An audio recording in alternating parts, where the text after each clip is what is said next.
Good afternoon, and welcome to the Voice of Wisdom. With over 60 years of experience as an investment banker, entrepreneur, investment analyst, economist, and venture capitalist, Morty Davis is Wall Street and capitalism personified. The over 400 companies for which he has raised more than $3 billion over the years have created a countless number of jobs and exciting new products.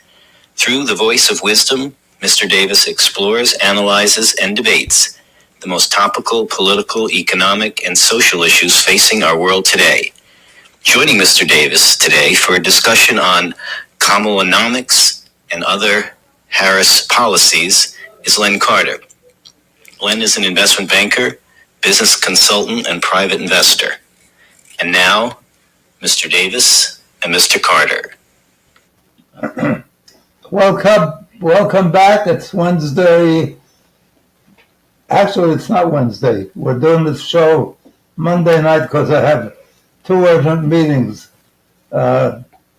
this Tuesday and Wednesday. So I won't be doing the podcast live. And in a way that's upsetting me because there may be some newsworthy events occur in the next 2 days since the Democratic Convention takes off starting tonight when we're doing this show. So we won't be able to incorporate a discussion of that. But we'll handle that next week. So I apologize for that. But life sometimes intrudes on things you want to do. So, I want to meet with my wife, but life intruded. She passed away 3 years ago. So we have to remain adaptive and deal with the changes that the real world and real life imposes on us. And that's one of the things that I want to mention, because before I start any of these podcasts, for me the most important thing I could do is figure out how to make not only my immediate audience happier, but that should be the role of every one of us in life, to help me to make this world a happier place for our children, for our family, for our community, for our country, all of which would make for a better life for all of us.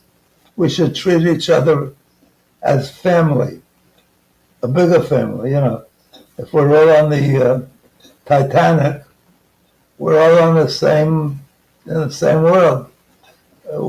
If it goes down, I guess if there's enough lifeboats, some can be saved. But we were all part of the same world, so if we hurt each other, or if some segment is hurt, it affects all of us. It may be that people are immune. They see children suffering from poverty, and they're riding on their yachts or flying on their private jets to exciting places in the world, and they just don't worry about that. They say, well, they're not working hard enough. They're living off the government, instead of saying, how do we make the whole world a better place? So my point here is just start with number one. Make yourself happy. If you have a happy attitude, if you count your blessings and do that with a view towards saying how well off I am, not how well off I am compared to Bill Gates or to the rich, it's the 1 or 2%. If my health is good, I'm probably a hell of a lot better off than many of the top 1, 2%. So start off loving yourself and being upbeat and being encouraging to your children and everybody who enters your world. people will like you better, you will like yourself better, and God will love you better because you're helping to make it a better world. So I don't want to extrapolate, but there's a lot more I could say about that. But I will tell you how to be happier, and I know this works because I'm old enough to have lived through almost every kind of experience. I was born in 1929. I came in to this world with a major crash, the worst economic crash in the history of our nation, and maybe in the history of the world. My father said it was a very bad year because it was very depressing, the Great Depression. And in addition to that, I was born. That was enough. That was enough to depress him. As it turned out, after many, many years, I started to give some joy and nachas. But as I was growing up, not too much. So my advice to you, and nobody else makes this kind of offer. If you're not happy with the book, and I can make this offer comfortably, because I've been offering it since it came out, and I haven't had one taker yet. You would get double your money if you could keep the book, and get double the purchase price that you showed me you paid for it, as long as that purchase slip is legitimate. I will give you double your money back. So it's a good economic investment. That alone should add to your happiness. Excuse me. So I would urge you, because it's 365 pages, the only negative is you may get a hernia if you carry it around, because it's pretty heavy. But it's one page for every year, every day of the year. It has a lot of humor, a lot of jokes, a lot of great ideas that over time, whether you go back to religious beginnings or Aristotle and Pluto and Shakespeare and modern day psychiatrists, all these ideas are incorporated in this book on how to be happy. And the one thing you remember is that you can't be thinking of more than that's the great gift God gave us. You can't think of more than one thing at a time. So if you move your thoughts to happy thoughts, it blocks out the other thoughts. So be happy and make yourself happy. And I was going to say, if some of the stuff that we talk about every week depresses you, you might know the good news is that you can, at least with radio, television, or any media, almost any media, maybe if your wife is calling you, maybe it would be dangerous to cut her off. But other than that, you can choose what you leave yourself open to, what you let enter your mind. And if negative thoughts start entering your mind, or cause you to be focusing on whatever triggered focusing, maybe somebody close to you passed away or is very sick, and then it connects to some prior negative experience you had earlier. You lost a member of your family, or a member of your family is very ill, or a good friend of yours is very ill. It's easy to become very depressed, and it's normal. But to the extent that you can, always try to reinterpret, in a sense, the future. Don't make the whole life what's going on now. Say, There's going to be lots of fun things. We're going to have a new baby. We're going to have, if you're older, a new child. Uh, we're going to retire and have good times, my wife and I. Things that you can look forward to. My buddy and I are going to go on a trip together and enjoy the trip.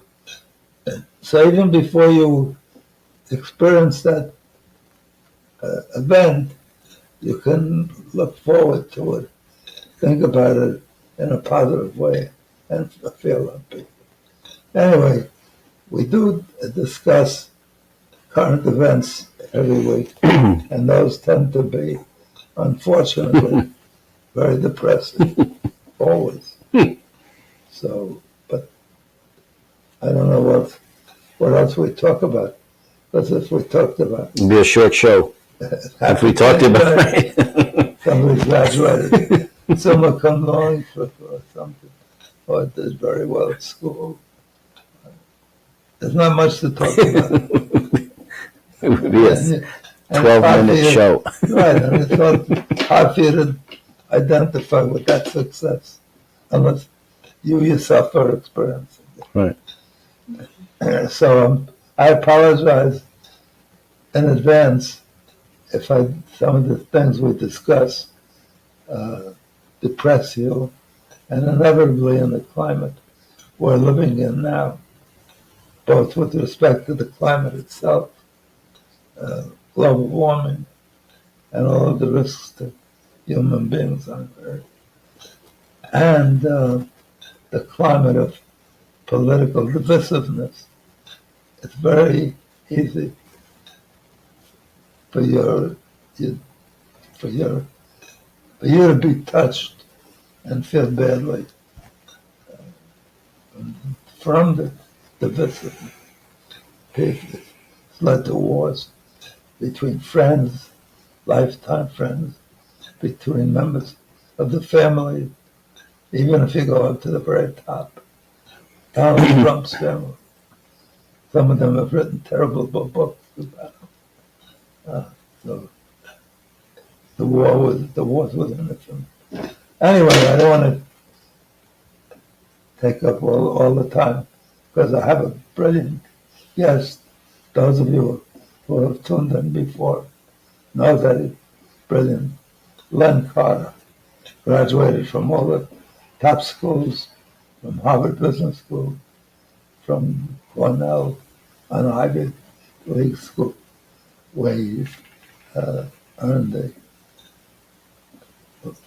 electrical engineering degree, and Stanford University, where he took advanced courses and was at the top of his course. So it's a pleasure for me to be able to call on him and for him to be so nice as to join me and make his wisdom available not only to me but to my listeners. So I will, without further ado, let me introduce once again my favorite wise guy. I don't know why wise guy is a terrible statement, but he has wisdom. Anyway, man of wisdom. And I've been called worse.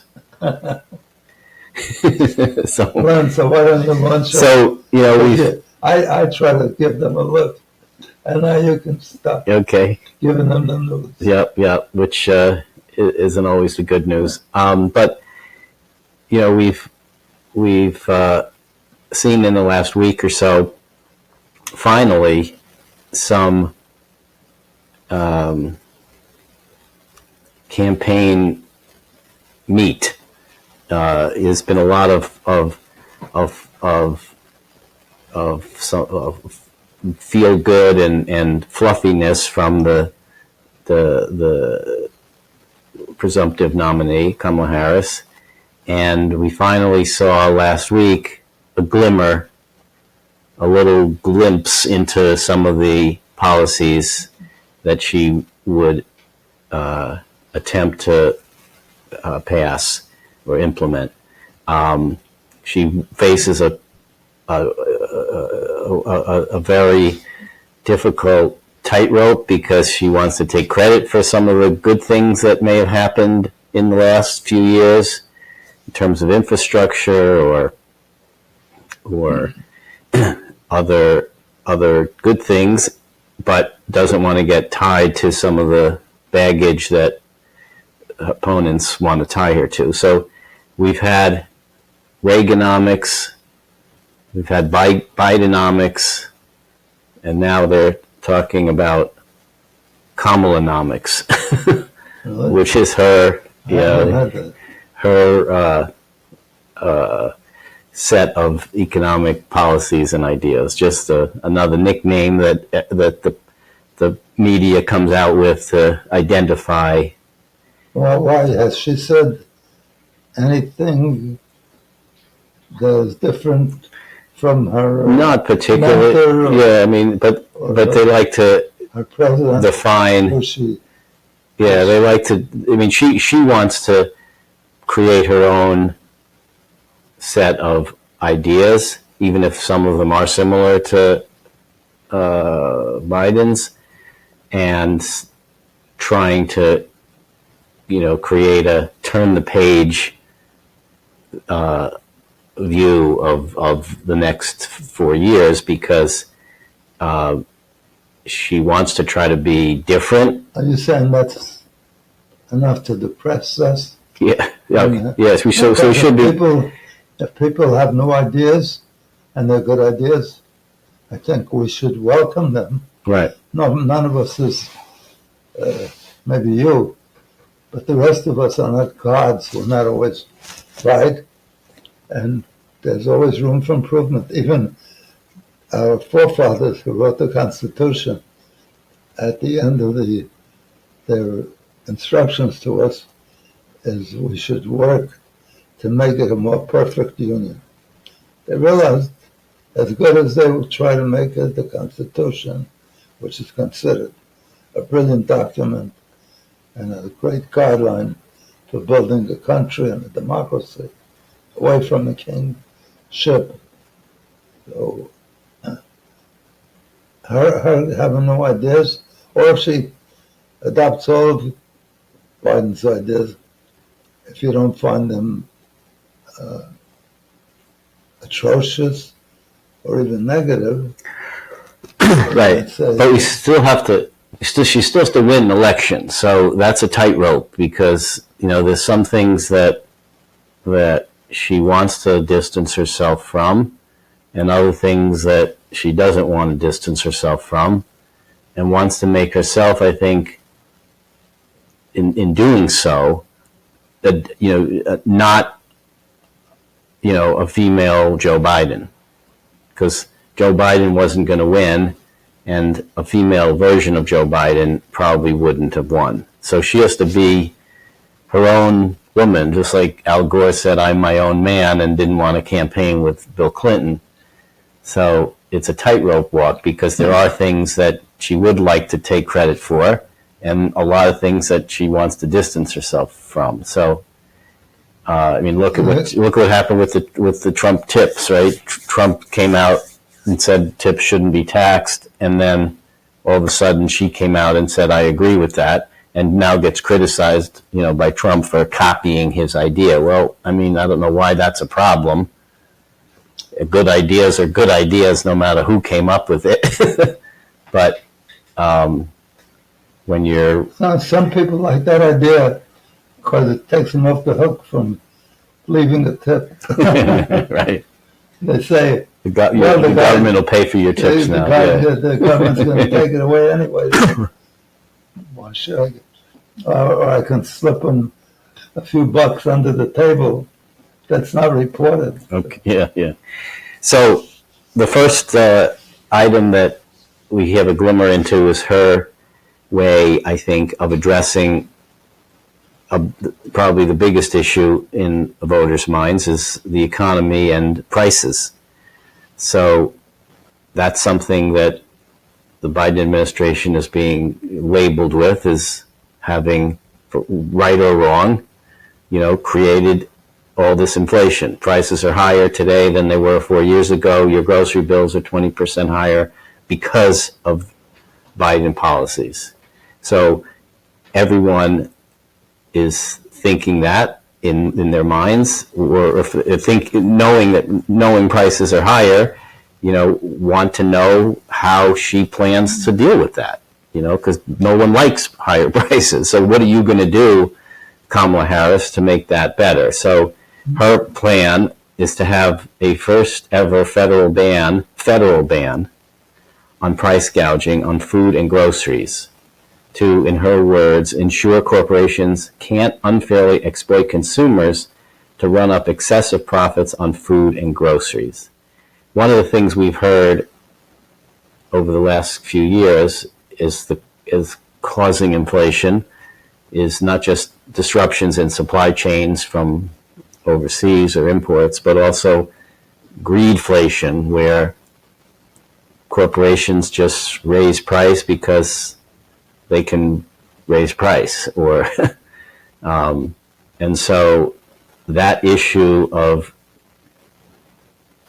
trying to control price as a broad sense, not necessarily to define a price, but to somehow create a system that can control the spiraling of prices.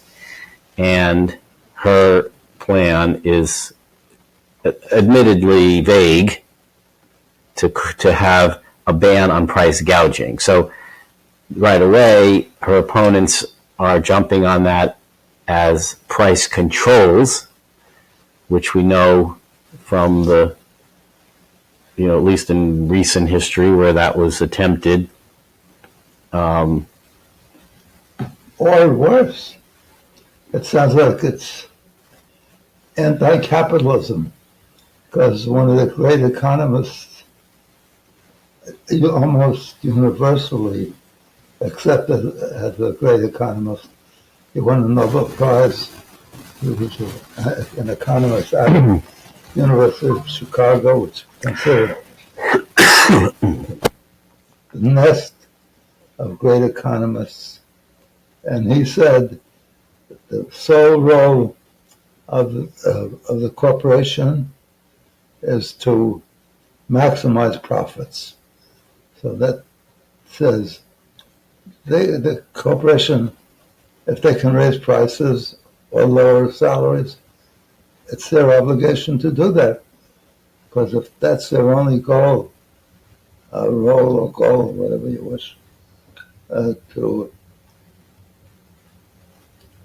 get the biggest returns for the investors, it hardly speaks well for our values, which we hope, I think we hope, that they would be somewhat moderated or even taken to a new level of caring and being constructive with each other, based on biblical, the Old Testament, the New Testament. It may even be in the Quran, I have no idea. But the idea is to also do whatever you can in the process of your role in life. Capitalism is great, and you need incentives for greater profits if you're going to be successful. But it's outrageous that we have the lowest inflation of any advanced country in the world, and they're making it such a big issue. And then somebody like Trump, not surprisingly, tends to exaggerate dramatically how terrible it is. He says, yesterday I heard him say, thankfully my family is kosher and doesn't buy any bacon. But he said bacon was up 5 times, mm-hmm. from which is not likely to be accurate. it might be up, but it's not likely to be up five times. Other, not only bacon. It just happened to make bacon was 5 times. But he said other foods were up. And they were up 10, 20%, 30%. They were up something. Right. I could disturb. And the same with gasoline. I mean, in a way, he does himself a disservice by, I mean, you could win the argument with the truth. Why do you have to come up with something that's not true and then create a diversion for yourself? Because instead of people arguing, if he had just said the truth, bacon's up 25% or 20%, whatever the number is, then that becomes the issue of debate. When you say bacon's up 5 times, you're not anymore arguing about the fact it's up. You're arguing about this ridiculous error or misstatement in terms of the facts, and so it becomes a diversion about whether or not you're exaggerating the truth. The truth is enough. It would seem like just stick to the truth, and that's what his advisors have been telling him. Just stay on point. Stick to what people really care about. Stick to economics. Stick to inflation. Stick to immigration. Stick to the issues. He has a unique. But he can't help himself. But it served him well, miraculously, because nobody has ever lasted this long with so much dirt on him. Convictions and rape, and it's unbelievable, and it's served him well. I mean, the exaggerations seem to work for people that have no facts at their disposal or no knowledge of the real world. So I think the response by opposition that this is price control, I'm not sure if that's really accurate, because again, her positions are vague, so we don't really know what she means by that. But if we take it on its face, it says a ban on price gouging. It doesn't say price control. So if it is a ban on price gouging, what that means is up for interpretation. But clearly, if a corporation has warehouses full of batteries, and they say we can't raise the price on batteries because there's a shortage, but there really isn't a shortage because they have warehouses and warehouses of batteries. Is that price gouging during a power failure? That's maybe. Is it price control? Should we say you can't charge more than X dollars for this product? That's probably not a good idea. I mean, most economists will say that price control limits supply and creates all sorts of bad incentives for businesses and consumers. It's all that's true, but it's all in an order of magnitude. If you maximize profits, that's good for the shareholders, and if it doesn't hurt the consumer too much, it might be good. It might influence the corporation to invest more in developing new products or better products, or even cutting the price. But if there's one area that shows you how detrimental this approach is of gouging, and there is gouging clearly, because I'm talking about the fossil fuels, oil and coal. The price has been going up for all of these things, and we learn over time that it's the most super abundant commodity, and the only reason it keeps going up is Saudi Arabia and OPEC have put together a monopoly, a cartel, to limit the supply. So every time it comes down, They don't want to drop it below 79 or 75. And somehow, by some miracle, in the past, when there was an upheaval or economic displacement in the Middle East, oil shot up dramatically. And this time, oil stayed pretty much reasonable. So, there's no question that there's gouging, and that, look, Eli Lilly was charging $100,000 a month for insulin. More than that. I think More than 1,000. I mean, the Biden thing got it to $35. It was way more than that. Yeah, and then to get more money even out of it, and the federal government doesn't fight them on it. For example, Eli Lilly puts out a premium insulin, which is nothing but helps the person think psychological.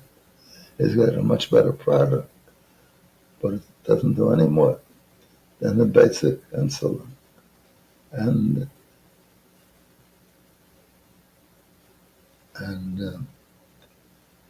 Medicare and Medicaid pays those even for premiums.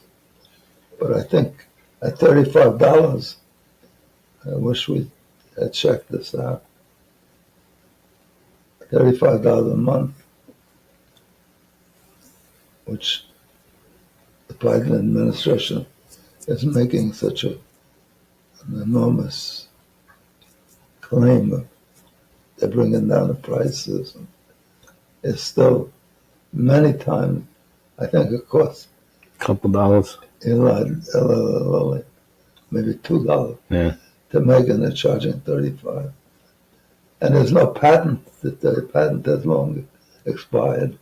So you'd think somebody would come along and start the company price-wise. Eli Lilly has machinations, manipulations that help keep others out of the business. So do you think this is just a gimmick, a political gimmick, when she says we're gonna ban price gouging, and that in reality there's not much that the government is going to be able to do, putting aside pass any legislation, which unless the Democrats get both houses of Congress, none of what she's saying is going to get passed, because you'll need both sides, both houses, and she's not going to get that. So you think it's just a political gimmick?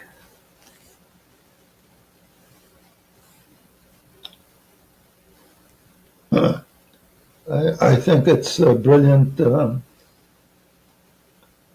political step, because one of the things that bothers many people, this one woman whose son was on insulin, he had a severe case of diabetes, and he needed it every month.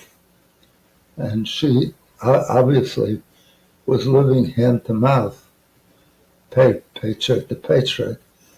So she needed money for food, or she could buy insulin. And she thought, well, she'll try to stretch it an extra week and use the money for food. And she failed to purchase enough insulin for her son to have it the final month, so that he could have it before our next paycheck came through. And he died from failure to get insulin. So is it good? And there's a company, I think Abbey or something, I think that's the daughter of a politician that runs it. And she actually bought some pharmaceutical companies, basic products, Hmm. and she marked up the prices dramatically. The price of the stock Yeah. went way up. I mean, I think, from a political point of view, the opponents argue, try to position this as a price control, and they'll put up all the economists who say price controls are bad. I think what she has to do is come back and say, no, I didn't say price control, I said price gouging. We have rules, and look at different antitrust monopoly rules and other things which are bad, and no one argues those are bad. And I'm just saying we need to enforce, certain regulations. I mean, regulations are there to keep things from going off the rails, and she has to argue that. So let's talk about the second thing, part of her Kamalanomics. Extrapolate to this extent. I have members of my family and friends that are very active in the pharmaceutical industry. And every time I take issue with their profitability and the big margins they make for a product that people have no choice but to pay up regardless of the price, and they have no substitute, and they need it desperately, and they say, well, yeah, but we need that extra profits to develop new cures and new remedies and new treatments. And the truth is, it's the small biotechs in the most recent history that have developed most of the new products. So the stocks that have done the best are the stocks that develop new products. And the big pharma, the big companies have bought them up. And the big companies, with their patents running out, instead of doing more research, are buying up these products. So we're not benefiting by giving them high prices so that they can invest in new pharmaceuticals. How about this idea to help? The other thing that is on a lot of Americans' minds is the cost of housing, rent, and home prices. So, not surprisingly, part of Kamala Harris's platform addresses that issue of home prices, where she says $25,000 down payment assistance for first-time home buyers. So how do you think giving first-time home buyers $25,000 would affect people's lives? Is that a good policy to have? Is that, some people say all it's going to do is add $25,000 to the price of a home, and it's going to go to the seller, because if a buyer could afford this much, and now you give the buyer an extra $25,000, it just raise the seller will just ask $25,000 more and get that, because the $25,000 is a free ticket. That's what some people argue. $25,000. Many people don't want to. First-time buyers, young couples, don't have the down payment. So that $25,000 gives them the wherewithal to start to buy their first home, which is a good idea, which creates demand for housing. So the builders like it, the home buyers like it, because absent that $25,000, many of them could never afford to buy, and the rent has gone up dramatically, so it almost makes more sense to buy and pay the mortgage every month and own it after a while than to just pay landlord rent and be subject to his whims, his desires for more profits. So you think that's a good thing? I think given the, yes, it helps. I don't know who's against it. If it's overdone, everything could be bad. But $24,000 as a down payment for a home. I mean, back in the period 2004 to 2008, the banks were giving that down payment so they could create more mortgages. Not for the same reason as now, because there was enough homes being built, because the banks were giving money out like there was no ceiling. But see, I think here's the other side to that. I'll argue why it's not good. Because the reason prices on homes keep going up and up must be because there are people who can buy them and pay the higher and higher prices. Otherwise, the prices wouldn't go up, right? Right. So that means, and that's why you hear... It would go up if there was no supply being... Right, right. So, but the fact that there are buyers who can afford to buy these homes at higher prices, and you always hear in your neighborhood and around the bidding wars that are going on, and homes selling for way above asking price and all this. So somewhere there are people who can afford to pay these higher and higher prices. Yeah, but that's some people. Right, but the masses can't. The middle class. Right. Okay. Fine. So that's where I'm going. That's where I'm going. Hold on. Trying to help those. But I think this approach doesn't help them. Here's why. Because the people who are buying the homes are crowding out the people who can't afford to buy the homes, because the few who can afford to make the down payment, there are enough of those because there's bidding wars and prices are going up.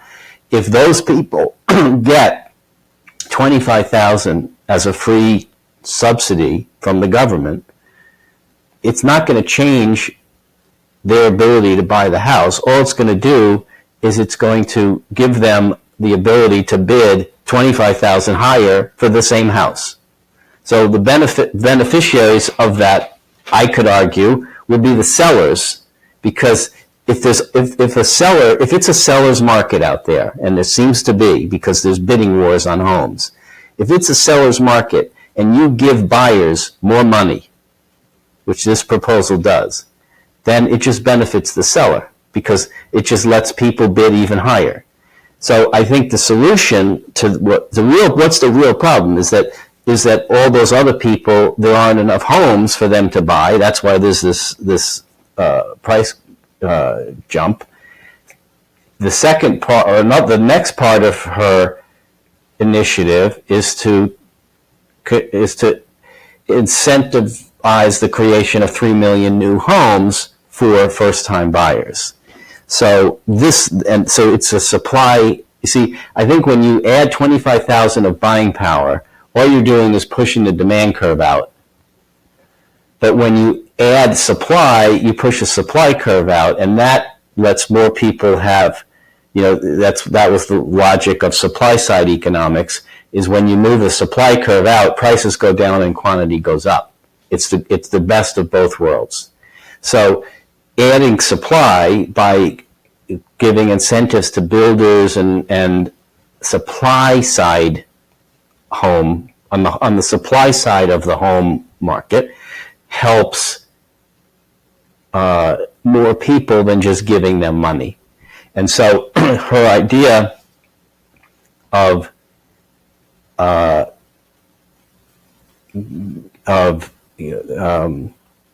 I've heard one of the other things is repurposing some federal land to make that eligible to be repurposed for new and affordable housing. So if you, in that way, help people, builders and developers, bring supply onto the market, then that will benefit more people as opposed to just giving people money.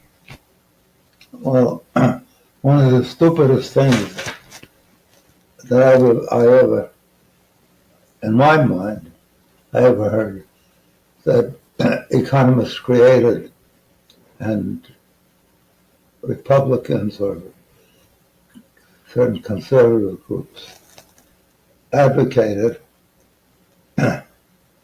is supply side economics. And that is so much bull.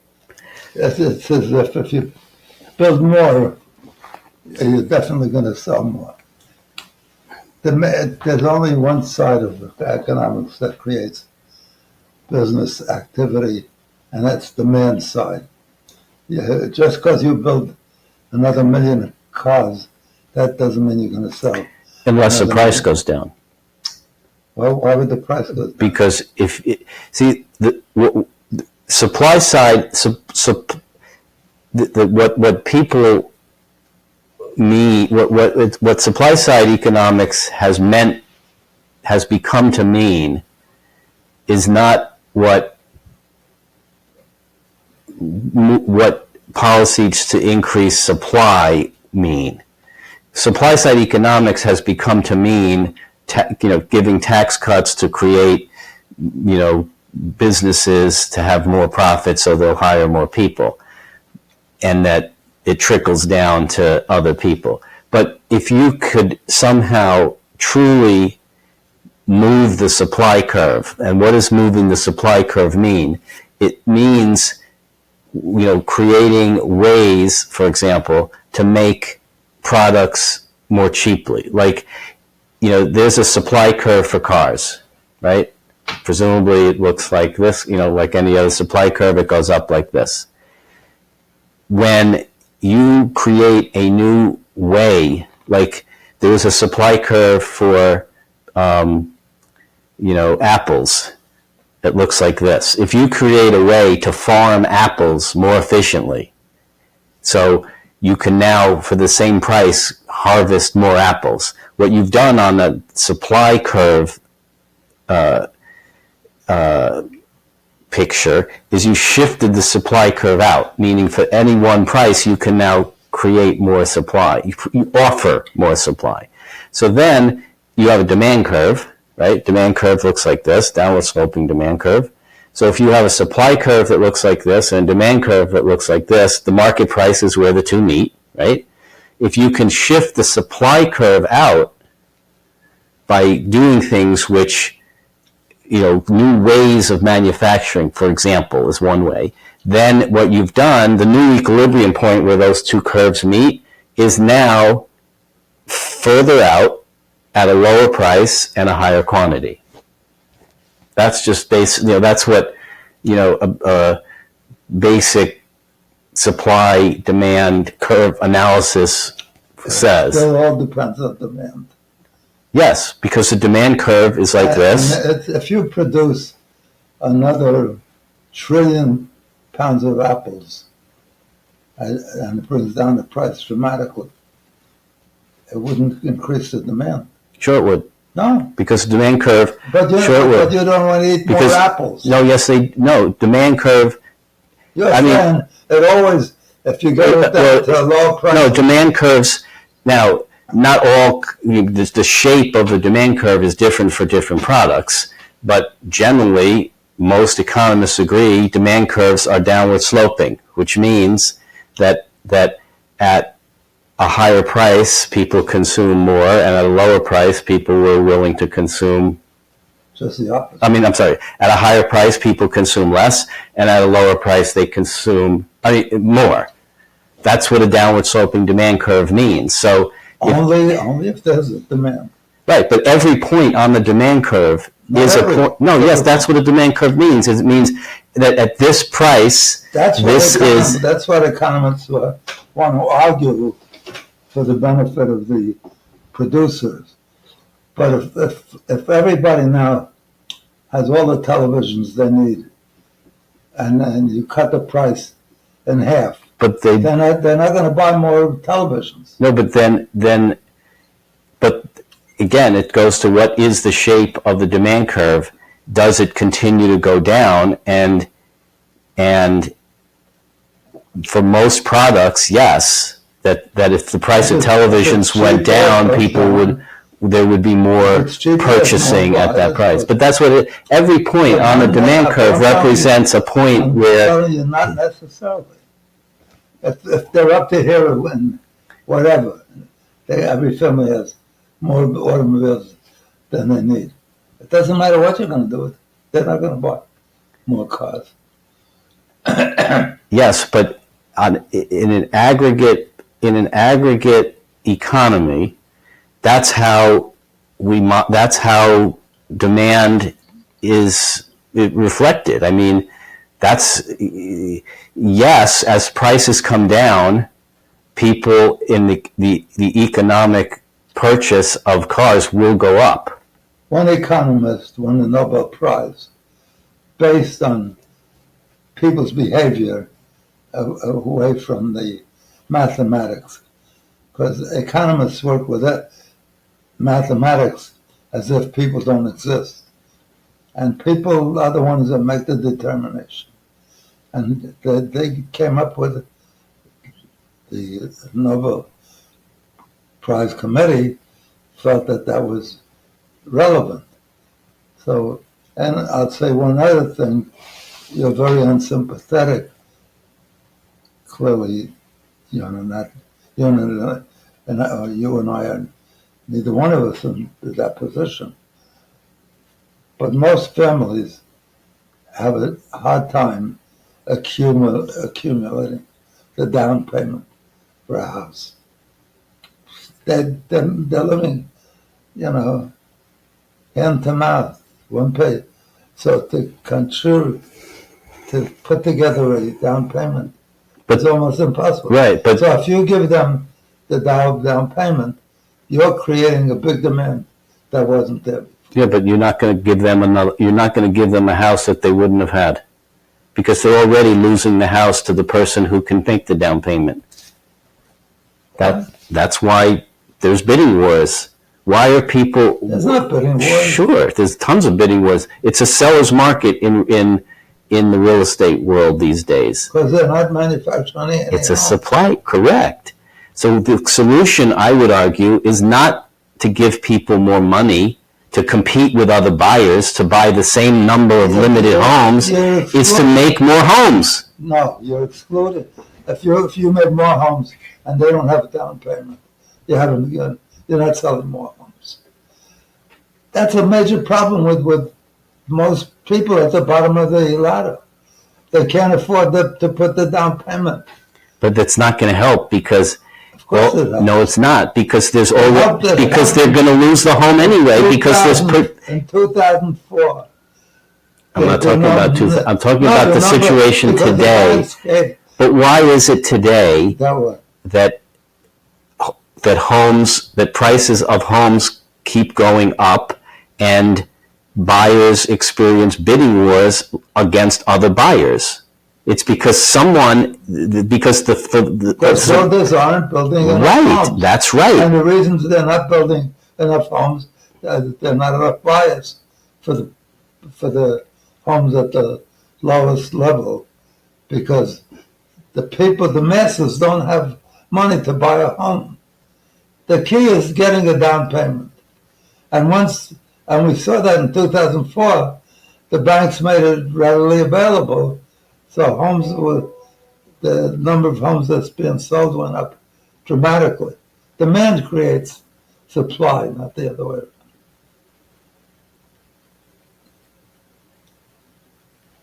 All right. I mean, I don't think if you just wrote a check to people, the fact that there's so many more people, even before you have those 25,000, if what you're saying is true, all these people who are bidding on homes against each other, bidding prices up in all these bidding wars that are going around. It's not the people that are getting the 20. I'm saying, you're right. So if what you're saying is true, then the home builders would be building more homes because there's all these people who are losing the bidding war, right? If a home goes on the market for $500,000 and there's 10 people who are willing to buy for more than $500,000 and the winning bid turns out to be $700,000, there's all those people who had $500,000 to buy the house but didn't do it. Smarter homes, not starter homes. It's the people that have big money. If they want it, they're bidding up. But even on the starter homes, there's bidding wars for starter homes because there's so little supply of starter homes. And why is there so little supply? Because they can't pay it. They want a home. But there's apparently plenty of people who pay because that creates the bidding war. Why would there be a bidding war if there's no one who can afford to pay? No, the people at the higher bracket. No, even in low price homes, there's bidding wars. You don't have a down payment. You're not competing to buy. Correct, but there's bidding wars on even starter homes for that same reason. If there weren't people who could buy homes because no one had a down payment, then the prices would not keep going up. The fact that there are people who can make a down payment on a starter home, lots of them, there's very little supply of those starter homes. So the few people who can buy a starter home, even without the $25,000, are all scrambling to buy that starter home. So if you give everyone $25,000, you're not going to make any difference because that same group that's fighting for the starter homes just has $25,000 more. Yeah, but then they have the builders have all those homes they could sell that they wouldn't have been able to sell to anybody if they built them. If people couldn't put down a deposit of $25,000, they could build all day and they wouldn't sell them. Right, but there apparently are enough people who can put down the deposit. Yeah, because there's bidding wars even at that level. Prices are going up. No. And also one of the reasons it's going up is because rent is going up so dramatically. What about predatory price investing? Which predatory investing? So here's the thing. What's predatory? So there, what seems to be an issue. I didn't realize that this was becoming an issue, but apparently it is that some people claim that rents are going up because corporate buyers are buying blocks of homes and then renting them out, restricting supply and renting those homes out at high rents.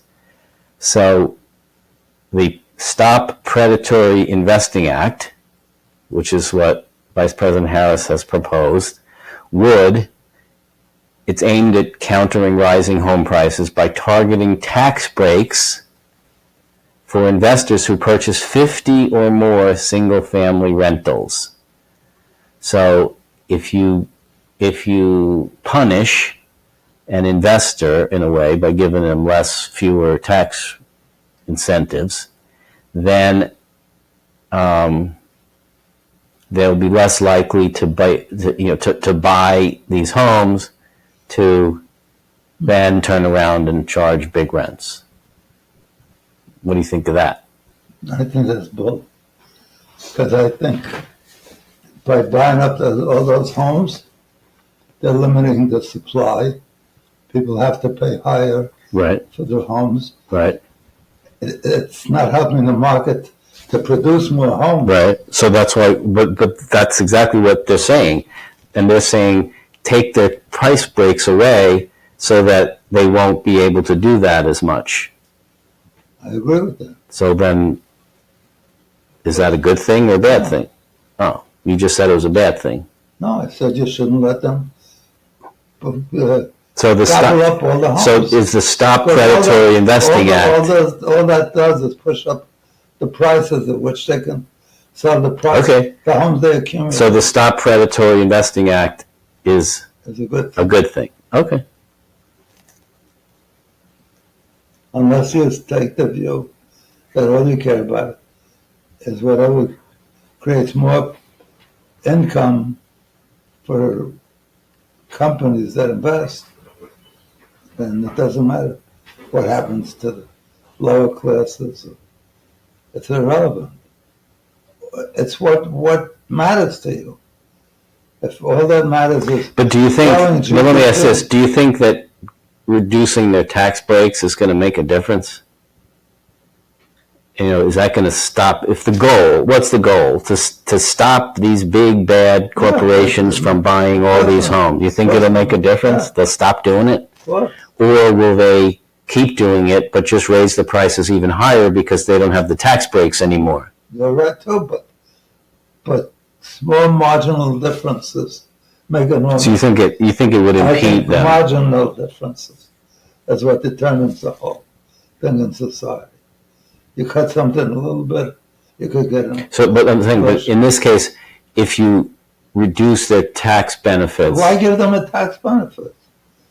Tax benefits should go. But suppose so let's take it away. So all that does is now they'll say, all right, we have to charge more.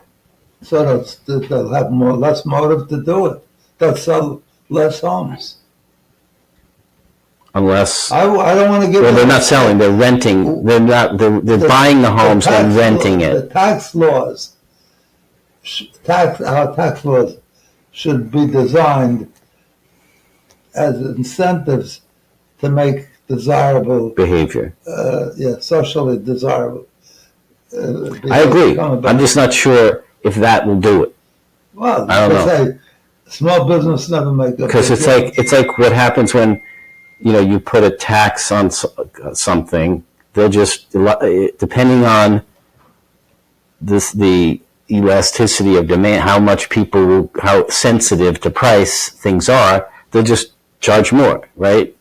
So if you're someone who's buying homes and renting them in a market, let's say where there isn't a lot of supply in that rental market, so you have a lot of gouging control, right? If you now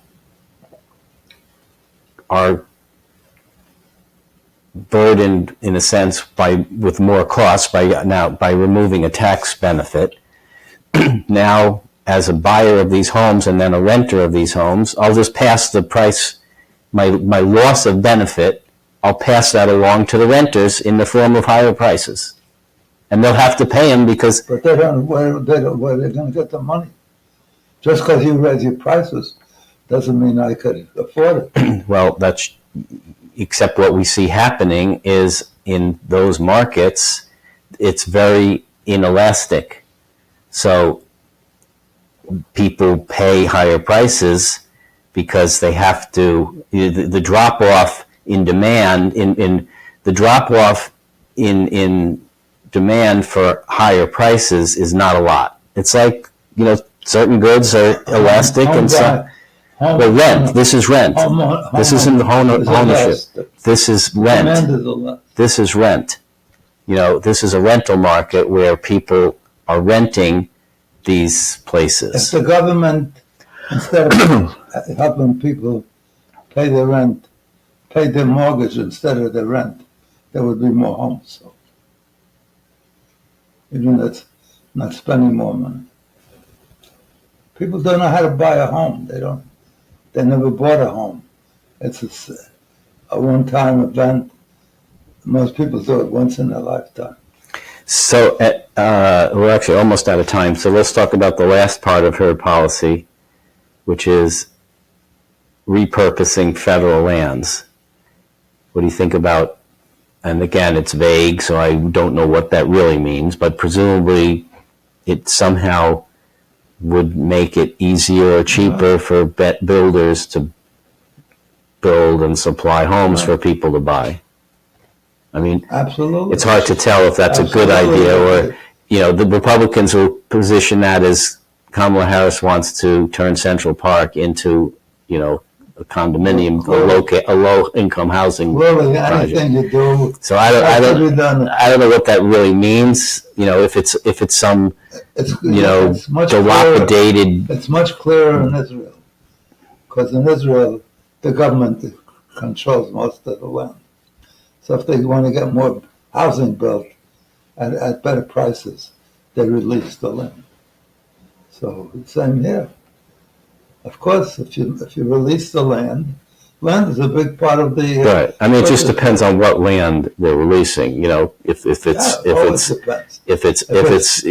Central Park, it's not a good place to release. If it's some dilapidated junkyard somewhere, then maybe it is. But we don't really know. To the extent you have more low price land to build houses on, it's very helpful. If it's Central Park, it's going to be so high what they release that it isn't going to help us. So you said we're almost out of business? Yes. So out of business. We are out of business. So that was an interesting discussion. I'm sure. Yes. Is it almost time? We'll see. We have a lot of time here? No more time. Yeah, we're out of time. But I'm sure we'll hear more of this in the coming days at the DNC, because it's a lot of, defining, a lot of what's going on and needs to go on is defining the candidate. What does she stand for that's good for voters, and how does that contrast with the opponent? Look, I'm a bad example in a sense, because my leanings were more towards the Republican approach. Let people go out and work and make their rent and save, and that's what I did. But I also have come to realize that we should help the ones that need the help, and tax cuts should go, and funds should, not only tax cuts, because if you have no income, getting a tax cut doesn't help you. So we should attempt to move more to get rid of income inequality. Right. Which is why maybe instead of giving every buyer $25,000, I would say a better approach would be a targeted tax. That's why reducing tax rates at the low end might have a better effect than just giving everyone $25,000. Because if you give every new home buyer, that's like giving across the board tax cut. But it's the people who you need to give the tax cut to are the ones who can't afford to buy the home. I assume they're not going to give it to somebody that's I think it didn't specify, but I think we agree it shouldn't be. Right. Now, it might, when they didn't get into the details, but I didn't, unlike like the income tax credit, things like that, which phases out with income, and this didn't seem to, it seemed to be based on whether you were a first-time buyer, and that I would say may not be the best way to pick it. I would agree with you there. Oh, then we better definitely end the show there. You heard it? Morty said he agrees with me. I want that documented and recorded. It's not the next program. That's going to be a soundbite. Right. You know how they replay like the soundbite, like Trump saying, "I'm much better looking than Kamala Harris." They keep replaying that. I'm going to replay that soundbite. Who's going to be the final judge on that? Okay. If you look at I watch programs of a lot of designers and people out of the gay community, and they're dressed a certain way, and it's interesting that they make a society of their own that determines appropriate dress, appropriate speech. They did it. I don't know if you remember, some years ago, California, they brought up a proposal to introduce eugenics or something. Bubonics, yeah. Bubonics. Yeah. And they said, why should do that? Well, there's a large segment of the community that speaks that way. So we should recognize that and give a blessing. Well, that's the way you run a society. When what goes into effect is what people practice rather than what we hope they should practice. There's one thing the other day that was fabulous. Who was the guy? They used to lock him up all the time. Tell such bad jokes. Colin. George Carlin. Colin. They used to censor him all the time. Yeah. So he does a thing. Until he went to cable, then they couldn't censor him anymore. No, but it was brilliant. He says, here's the way it works. There's a guy sitting up in the sky in heaven, and he's watching everything that you and I do, that we each do. And there's 10 things that we're not allowed to do. And if we do any of those 10 things, we go to a place that burns you and tortures you and forever, for eternity. And that God doing that to you loves you. That's the way it's defined. So it's such a great insight. He loves you, and not only that, and he always needs more money. even though all the money he gets is tax-free, no tax. So it was beautiful. It's just like a question,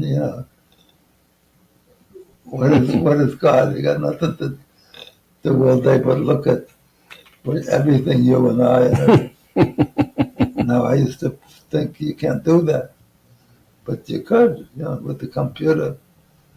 You could watch 1 million people. So God's like a computer.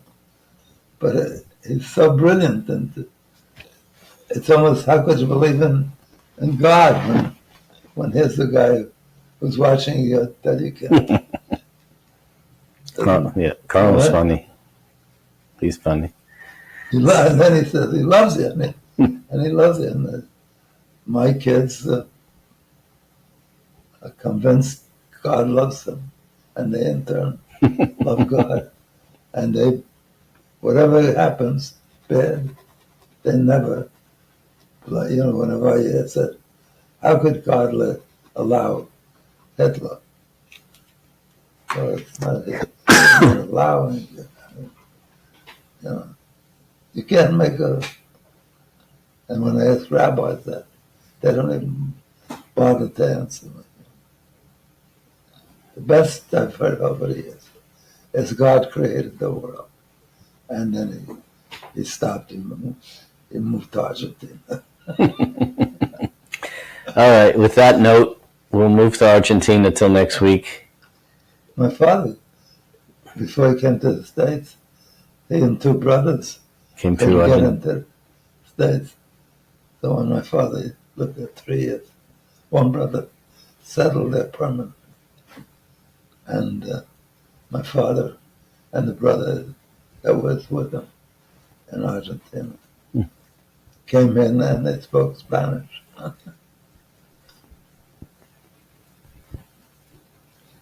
Okay, thank you, Len Carter.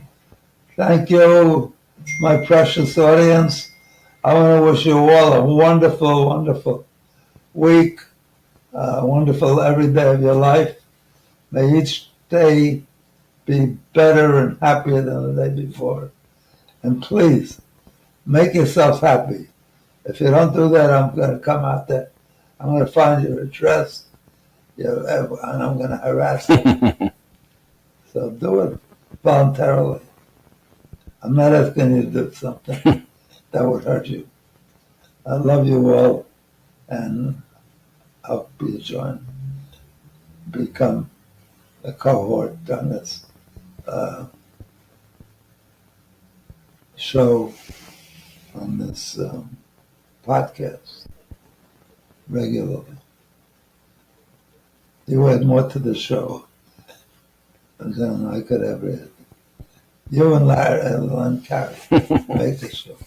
Thank you. God bless you, and I wish you all everything wonderful in your lives. And if you want to have a wonderful life, get a copy of Happiness Guaranteed or Your Misery Back. At the bottom it says, how to be happy no matter what. It's not what happens to you, but that makes you happy. It's how you respond to what happens. Anyway, maybe one time we'll do a whole show on just happiness. I don't want to do that because it leads to too many arguments. Okay. Have a wonderful week.